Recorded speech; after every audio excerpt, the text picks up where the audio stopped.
Alright, for those of you wondering how my Parabellum windshield has been doing, it's been great.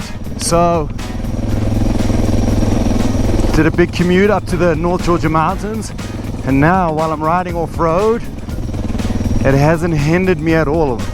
Because I got the smoke version, I was wondering if maybe it would obstruct my view at all, but absolutely not.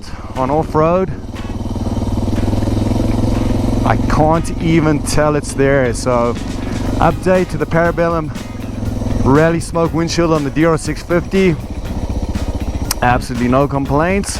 In fact, I enjoy it a lot. It's made a huge difference. It made a massive difference to the level of comfort I experienced on my commute on the freeway up to the mountains. Now, I failed to mention this in my review video that I did quickly on the freeway.